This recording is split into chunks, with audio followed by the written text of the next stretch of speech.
Aujourd'hui, nous allons continuer avec notre leçon et comme toutes les autres leçons, vous allez remarquer il s'agit d'une suite logique. En fait, aujourd'hui, nous allons essayer de voir comment est-ce que vous pouvez créer une seconde activity et ça sera une activity qui pourra afficher une liste et aussi nous allons voir comment est-ce qu'à partir d'une activity vous pouvez lancer ou bien vous pouvez ouvrir une autre activity. Ok, alors la première chose que nous allons faire, nous commençons par créer notre activity et pour créer une nouvelle activity, on va là, dans le package par défaut, je clique avec le bouton droit, nouveau, new, et je prends Java Class. Et ici je vais mettre le nom, on va appeler ça main list activity. Ok. Alors, étant donné que cette activity va afficher une liste, alors notre classe activity va étendre donc extend list activity. Voilà, list activity. Ok. Et là, nous allons implémenter notre méthode onCreate, public void onCreate, qui reçoit un bundle instant state bundle. On va importer. Ok, c'est bon. Ici, je vais ajouter override. Bah, ça va. Ok, voilà. Voilà. Et à partir de là, qu'est-ce que je mets après? Je vais appeler la méthode onCreate de la super classe. Ok, qui va prendre, voilà, prend en paramètre. Ok, on va s'arrêter là jusqu'à ce niveau. Et on doit maintenant, étant donné que cette activity va afficher toute une liste, nous devons avoir ces éléments, les éléments, les différents éléments de la liste, on doit les avoir quelque part. Et pour notre cas ici, nous devons savoir que en Android, nous avons trois types de listes, ou bien ce qu'on appelle des adapteurs qui nous permet de créer, c'est-à-dire de lier un ensemble d'informations à une liste. Donc, on peut avoir ce qu'on appelle des arrays adapteurs. Array adapteurs, c'est-à-dire que les différents éléments sont contenus dans un array list ou bien dans un tableau. Ça peut être un tableau de chaîne de caractères, ça peut être un tableau de string, de, d'objets, ça peut être un tableau de, de, de numérique et ainsi de suite. Et on peut aussi avoir et avant de passer au deuxième, on doit savoir que les arrays adapteurs, permet juste d'afficher une liste simple, donc des informations simples sous forme de liste. Et on peut avoir ce qu'on appelle un simple adapter. Le simple adapter, c'est-à-dire, c'est un adaptateur qui te permet de représenter plusieurs informations pour chaque élément. C'est comme par exemple quand tu as un répertoire de numéro de téléphone, tu as le nom de la personne et en dessous tu as son numéro de téléphone et tu peux aussi avoir son adresse mail. Donc c'est une liste avec plusieurs éléments avec plusieurs informations pour un seul élément. C'est le deuxième type de liste. Le troisième type de liste, c'est ce qu'on appelle un curseur adapteur. Les curseurs adapteurs, c'est utilisé dans le cas où je veux créer une liste avec des données qui viennent d'une base de données. On pourrait revenir quand on verra la base de données. Pour notre cas ici, nous allons essayer de voir les arrays adapteurs. Alors, dans le cas des arrays adapteurs, nous allons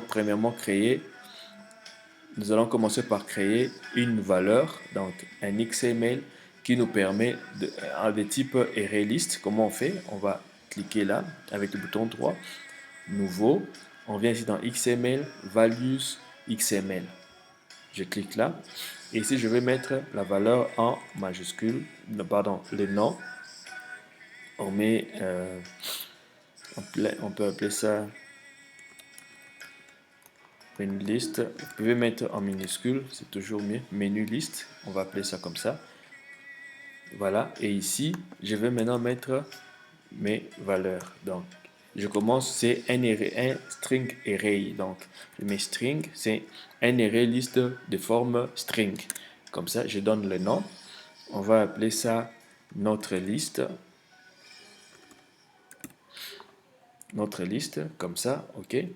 Je ferme, voilà. Ça m'amène déjà la balise fermante. Je descends et ici à l'intérieur, je vais créer. Je mets comme ça. Je crée maintenant quels sont les différents items qui vont apparaître. Donc là, je vais appeler, je mets par exemple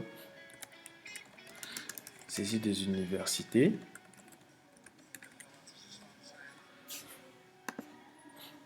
On descend, item. Ici, je mets saisie des étudiants. On prend un autre. Je vais mettre liste des étudiants. Liste des étudiants. On met item. Voilà. Liste des universités.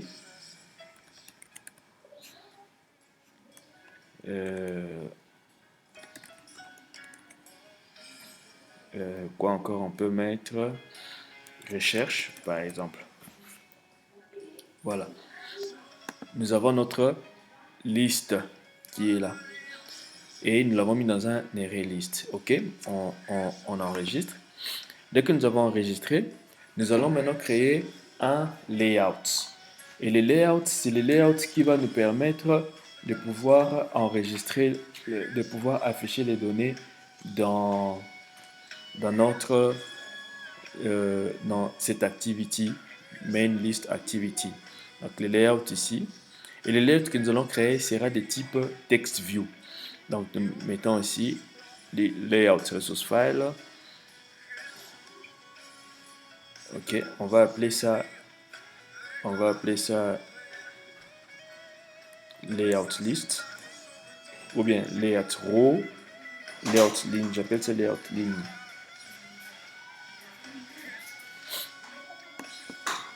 Ok, layout ligne, voilà.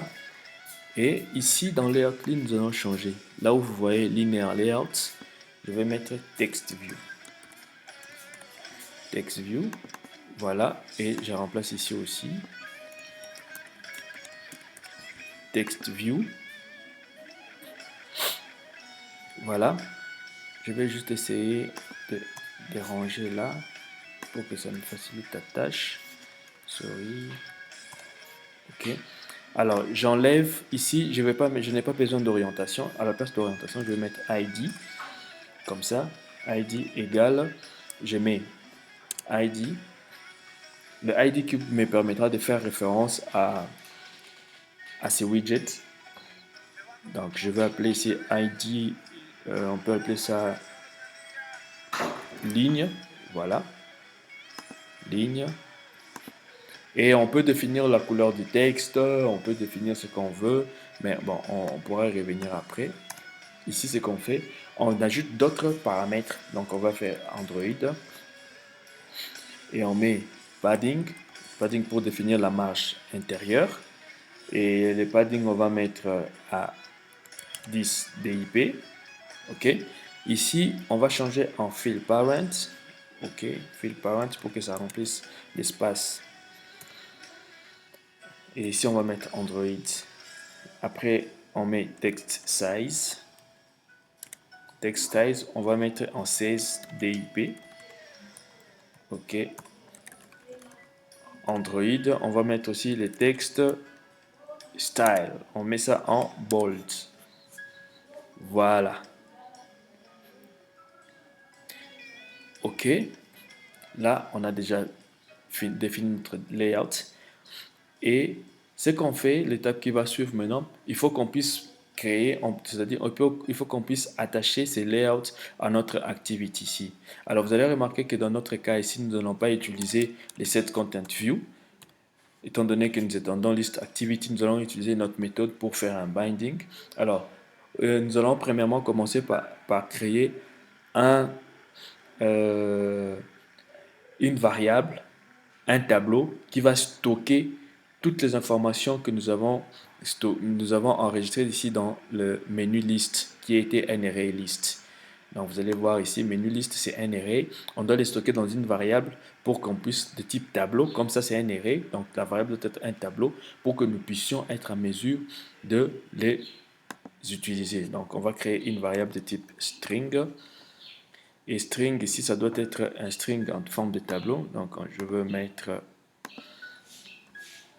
Non. Voilà. Donc, OK.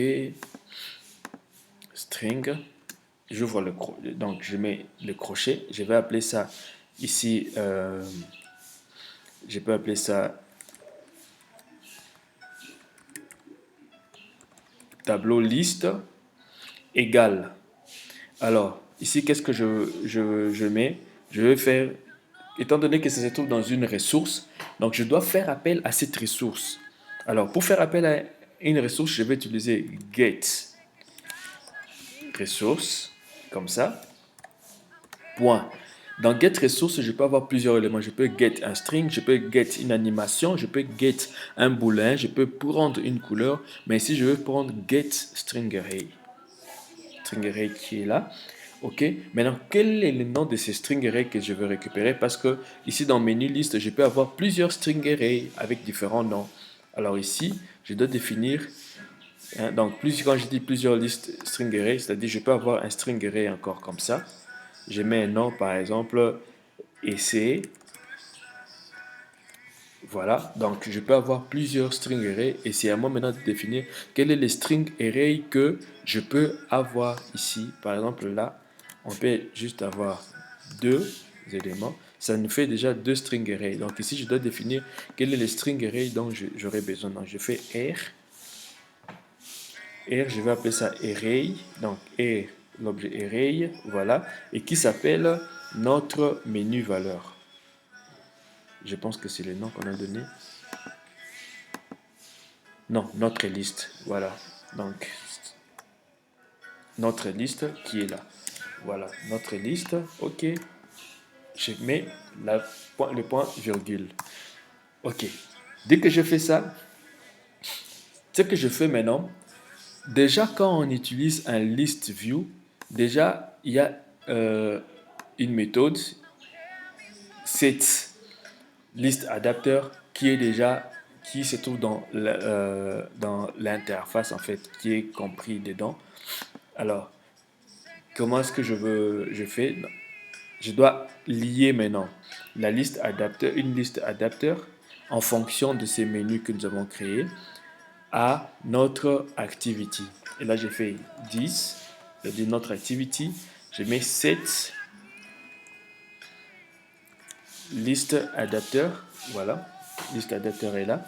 Et ici, je vais créer un new, ce qu'on appelle array adapteur. Array adapteur. Voilà, je mets un point d'interrogation, c'est-à-dire ici, je vais définir le point. Pourquoi j'ai mis d'abord un point d'interrogation? C'est juste pour que vous puissiez comprendre. En fait, ici, le point d'interrogation, c'est-à-dire que vous devez mettre un objet. Ça va étendre quel objet? Quel est le type d'objet que on va... Ce sera un array adapteur de quel type d'objet? Pour notre cas, nous avons un array adapteur de type d'objet string.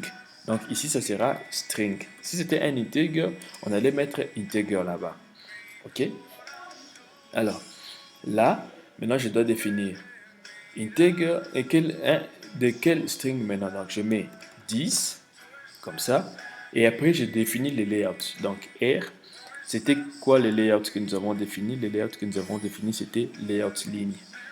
Voilà, layout ligne. OK. Quel est le ID du texte vu de cette ligne? Donc, vous allez voir ici, le ID, on appelle ça ligne. Donc, je dois définir aussi le ID. Donc, je mets R.ID. Ça s'appelle ligne. Voilà. Et voilà, ligne. OK.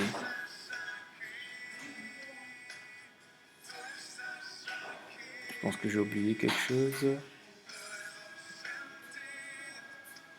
OK. On va d'abord s'arrêter là. Voilà.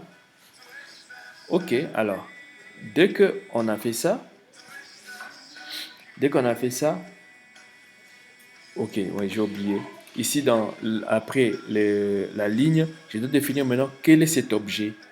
Quel est cet objet de type array de string, hein, de type array string que on doit passer. Ici, on peut mettre tableau liste. Voilà. Là, mon code est complet. Après ça, qu'est-ce que je fais? Je veux maintenant déclarer une liste view implicite. Donc, je fais list view, l'objet list view, ok, que je vais appeler lv. Non, c'est pas, je veux pas ça. Je vais lv. Oh, excusez-moi, lv. Wow, ça m'efforce de le nommer list view, mais c'est pas grave. Voilà, je vais forcer. Je vais appeler ça lv, que je vais dire. Et si je mets get list view, voilà. Donc je force le lv à prendre la list view, que ça, que ça, que ça accepte d'être une list view. Ok. Et maintenant, là déjà, ça doit m'afficher une list view. Dès que déjà j'affiche avec ça, déjà nous aurons notre list view avec les différents éléments de tableau qui vont s'afficher. Alors, ce que nous allons faire après, comme nous avons déjà notre list view, et il faut qu'on donne la possibilité à cette list view de pouvoir être cliquable. C'est-à-dire quand je clique, que ça puisse me donner une information quelconque. Alors là, je veux adapter la même chose que nous avons fait sur un bouton où ça nous affichait nous avons utilisé un listener. Ici aussi, nous allons utiliser un listener. Mais étant donné qu'ici, nous avons plusieurs items, comme vous voyez ici, nous avons plusieurs items. Le listener que nous allons utiliser ici, c'est on item click listener, parce que c'est sur chaque item, quand on clique sur chaque item, par exemple, si on clique sur saisie des universités, que ça nous propose quelque chose. Donc, c'est ce que nous allons faire. Donc, on fait lv.set on item click listener qui est là. Voilà. Et à l'intérieur, maintenant, nous allons dire new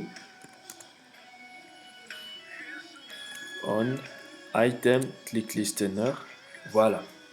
Dès que je mets on item click listener, ça m'amène directement la méthode à implémenter qui se trouve là.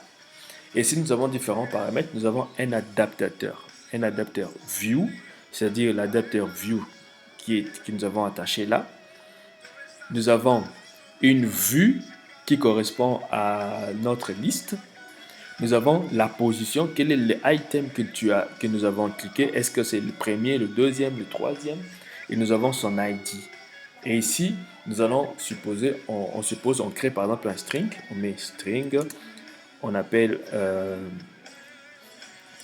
string valeur, ok.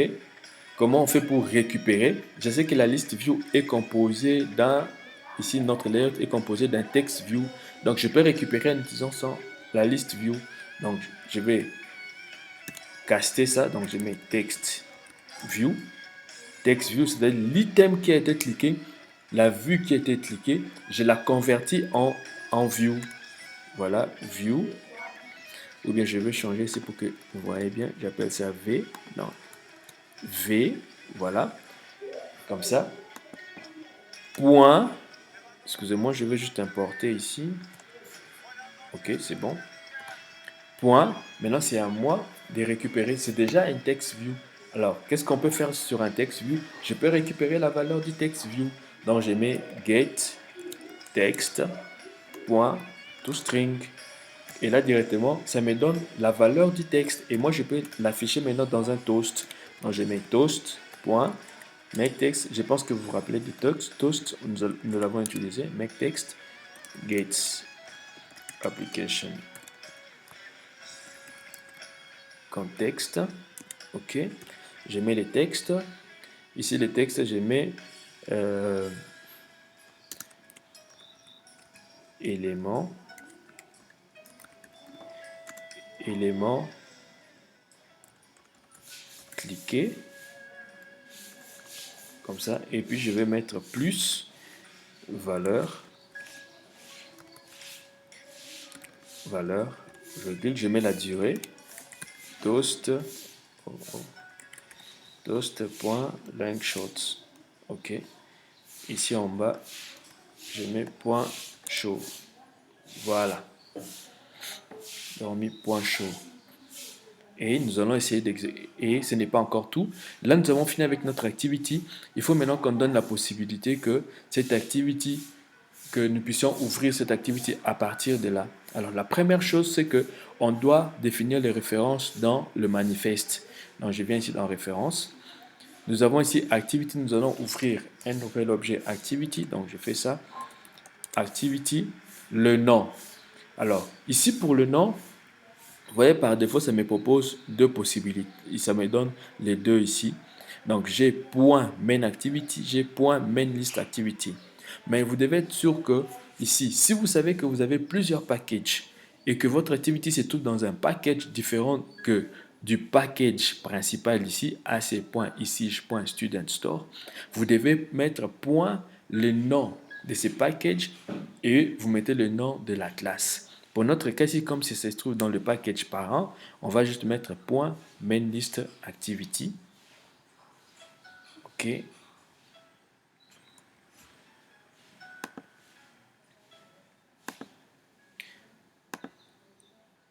Je vais juste fermer ça. OK.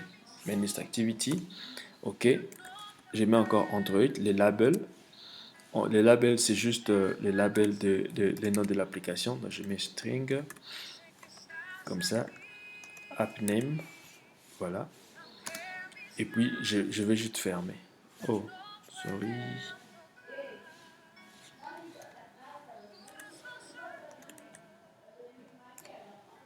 Voilà. Dès que j'ai déjà, comme j'ai déjà mon activity là-bas, je peux maintenant faire référence à appeler cette activity. Et là, dans ces cas, je viens ici dans mon main activity. Je voudrais que si le mot de passe et le username sont corrects, et ça me dit vous êtes connecté, qu'est-ce que ça se passe? Donc ici, je ne vais pas mettre link note, donc je vais mettre link short. Oh, je fais la même chose. Ok, link short. Je voudrais maintenant après, si tout est bon, que ça puisse lancer, comment je fais? Je vais mettre, donc ici je mets lance l'activity.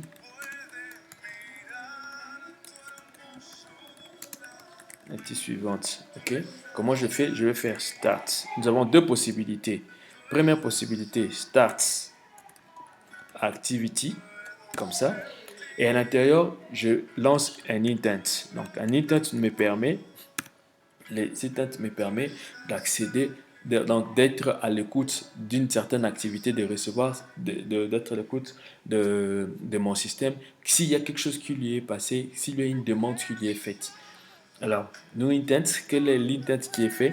C'est l'intent qui permet de passer de cette activité à une autre. Donc, je vais faire 10, virgule, c'est-à-dire cette activité pour ouvrir quelle autre activité? Pour ouvrir main list activity point class. Ici, il faut être sûr que vous avez nommé list activity point class. Vous n'avez pas besoin, donc vous n'avez pas besoin de mettre point Java. Non, on met juste point classe. Alors, on va déjà essayer avec ça. Alors, je vais lancer d'abord mon génie motion.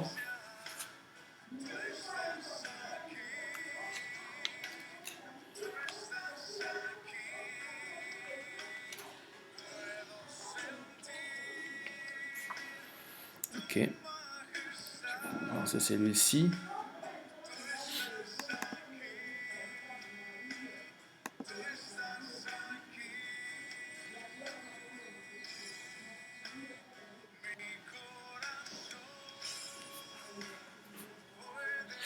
Donc, vous allez comprendre que ici aussi la deuxième façon. Donc, ça, c'est la première façon. Donc, ici, j'appelle ça méthode 1. nous avons aussi une deuxième méthode. Je vais vous montrer. La deuxième méthode, comment vous faites? La deuxième méthode, vous faites ceci. Vous définissez un objet intent. Oh, excusez-moi.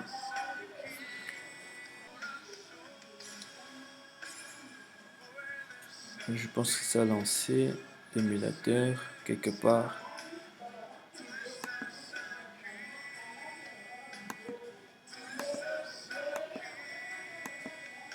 Ok, on va patienter un peu pendant que ça lance le système. Ok, ça a déjà lancé. Trouve là. Ok. Donc on patiente un peu.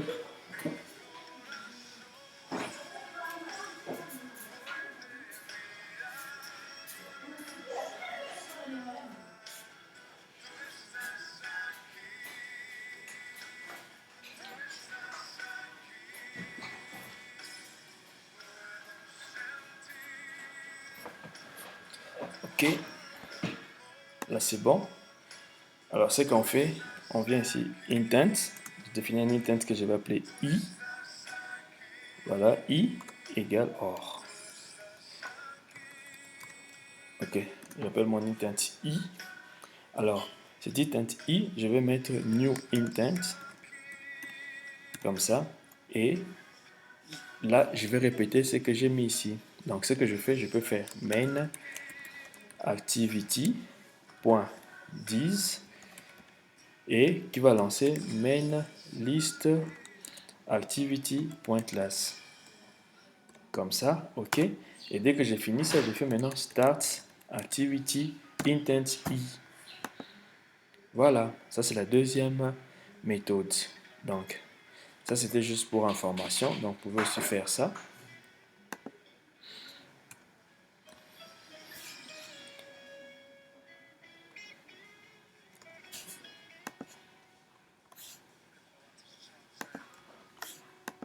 Ok, voilà.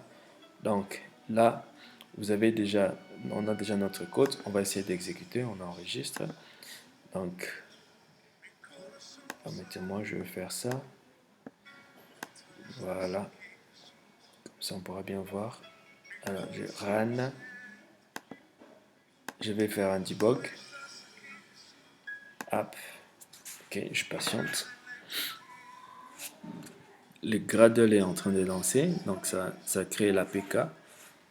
Il est en train de compiler le projet.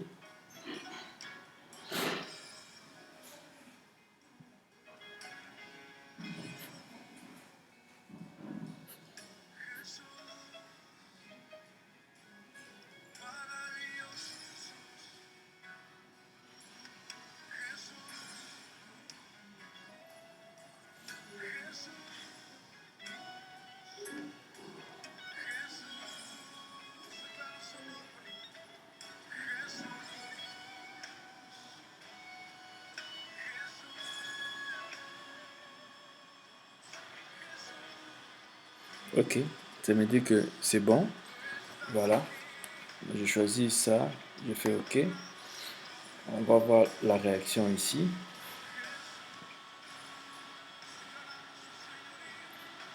OK, voilà. Alors on va mettre notre bon mot de passe. Mais labo, ici c'est ici, je vais faire OK. Vous êtes connecté. Voilà. Et ça m'affiche la liste. Vous allez voir, quand je clique sur une liste, ça me dit éléments cliqués, saisie des universités. Éléments cliqués, liste des étudiants. Éléments cliqués, liste des universités. Éléments cliqués, recherche. Et ici maintenant, c'est à chacun. Vous pouvez faire, ce que vous pouvez faire en plus, c'est que quand je clique sur saisie des universités, vous récupérez, c'est-à-dire vous ouvrez une autre activité qui va vous permettre de saisir des universités. Quand je clique sur saisie des étudiants, vous affichez une autre activité qui va permettre de saisir les étudiants. Et quand je clique sur liste des étudiants, ça ouvre une autre activité qui permet d'afficher la liste des étudiants, ici la liste des universités, et ainsi de suite. Voilà. Je pense que vous avez compris. S'il y a des questions, n'hésitez pas. Vous pouvez toutefois nous faire nous contacter. Et merci et à très bientôt pour une autre leçon. Merci. Bye.